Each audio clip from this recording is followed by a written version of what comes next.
2 सितंबर 1941 को कराची में पैदा होने वाली ये लड़की अभी ठीक से होश भी न संभालने पाई थी कि 1947 को उसको हिजरत पर मामूर होना पड़ा।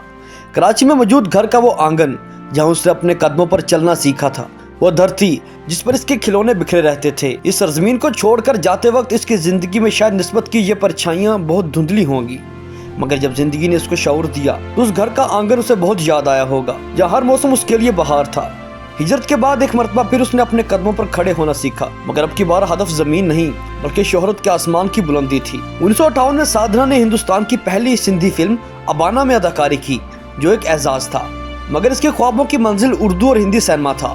इस वक्त ये सिर्फ 17 बरस की थी, मगर खुद शनासी से जमाना शनासी तक का सफर भी इसने तेजी से तय किया था। वो इस फिल्म में सनत में कदम जमाना चाह रही थी कि जहां 40 की दहाई से सरैया, मधुबाला, नरगस, निम्मी और दीगर अदाकाराएं पूरी तरह से फिल्मी मंजरनामे पर राज कर रही थीं, जबकि 50 की दिहाई में साधना का मुकाबला अपने हम असर अदाकाराओं में गीता बाली, नीलानी, मीना कुमारी, बीना राई, नूतन, माला सिन्हा और वहीदा रहमान से भी था, मगर वो इस फन में फना होने के लिए तैयार थीं। साधना हसीन थी, मगर इससे ज्यादा जहानत का जादू उसकी शख्सियत में बोलता था।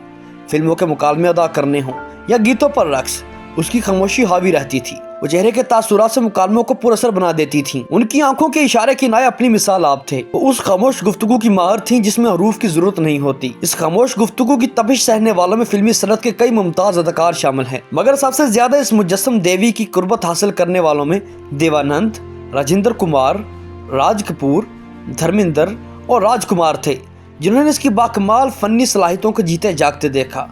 उनकी सलाहियतें परखने वालों में बिमल राय जैसे अजीम हिदायतकार के अलावा राज खोसला, आर के नेयर, हरीश कैश मुखर्जी, हरनाम सिंह रवाली, के शंकर, यश चोपड़ा और मनमोहन देसाई शामिल थे। उनकी कामयाबियों की गूंज में कई फिल्मों के नाम लिए जा सकते हैं। गर्ज ये कि 1955 में शुरू होने वाला यह अदाकारी का सफ़र 1977 तक रहा, जिसमें वो पर्दा स्क्रीन की जीनत बनी। इस अरसे के बाद भी वो 2 फिल्मों में काम किया, मगर वो किसी वजह से रिलीज़ ना हो सकी। साधना को अपने हुस्न की करिश्मा साजी का अंदाज़ा था, अदाओं में कोई कमी भी ना थी। फिर भी उसने महसूस किया कि हिंदुस्तानी सिनेमा में कामयाबी की आखिरी हदों को छूने के लिए एक और फ़न पर दस्तरस लाजमी है, और वह फ़न था रक्स, जिसके बगैर कोई भी अदाकारा ना सिर्फ उस वक़्त बल्कि आज भी अधूरी तस्वुर की जाती है। साधना ने उस कमी को भी ख़त्म करने की ठान ली। फिर देखने वालों ने देखा कि उन्होंने किस तरह इस फ़न को भी पैरों में बांधकर ऐसा नचाया कि फिल्म बीनों को अंगुष्ठ बंधा कर दिया। उसकी एक मिसाल झुमका गिरारे बरेली के बाजार में है, जिसमें उन्होंने अपनी फनी महारत का सबूत भी दे दिया। उन पर फिल्माए गए कई गीत जिनको बेहद शोहरत मिली, जिनमें से ज्यादातर लता मंगेशकर और आशा भोसले ने गाए। इनकी फनी पुख्तगी अपने अरूज पर दिखाई देती थी। इन गीतों में तेरा मेरा प्यार अमर, ए फूलों की रानी, आप यूं ही अगर हमसे मिलते रहे, कैसे रहूं चुप, अभी न जाओ छोड़कर, मेरे महबूब तुझे, अजी रूठ कर अब कहाँ जाइएगा, लग जा गले, और पूछे जो कोई मुझसे शामिल हैं।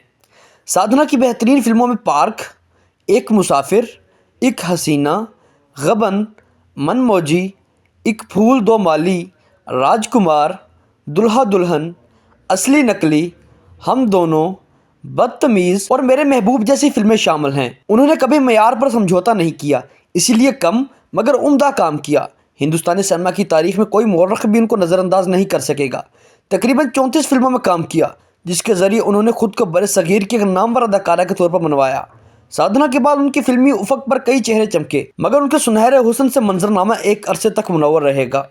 कराची से जाने वाले इस दोशीज़ा की ज़िंदगी का चिराग 25 दिसंबर 2015 को गुल हो गया। साधना के चले जाने के बाद सिर्फ मुंबई ही मगमूम नहीं, बल्कि कराची और इस शहर में उसके पुराने घर का वो आंगन भी बेहद उदास है। वो ऐसी अदाकारा थीं कि जिनके तासुरात उन्हें उनके मुकालमों की अदायगी से भी आगे ले गई। वो खामोश होती तो उनका परी चेहरा और रोशन आंखें गुफ्तगू करती। बात सिर्फ यहीं तक महदूद न थी, महसूसात के इजहार का लहजा भी उन्हीं का खासा था। वो सिर्फ अदाकारा ही नहीं बल्कि अदाओं का मजमुआ और हुस्न का बेपरवाह मौसम थी। ख्याल की आहट पर बैठी प्रेम देवी थी, जिसको कामयाबियों ने बाहें खोल कर गले लगाया, जिसने भारतीय फिल्मी सनत के कड़े मयार से गुजरकर अपना मकाम पैदा किया। वो ख्वाब, चाहत, कर्ब और हिजरत के रास्तों से होकर अपनी मंजिल तक पहुंची थी। अगर आपको हमारी ये वीडियो अच्छी लगी है तो हमारे चैनल को लाइक, शेयर और सब्सक्राइब करना मत भूलिएगा, और कमेंट सेक्शन में अपनी राय का इजहार कीजिएगा। आपसे मुलाकात होगी इंशाल्लाह अगली वीडियो में। तब तक के लिए अल्लाह निगहबान।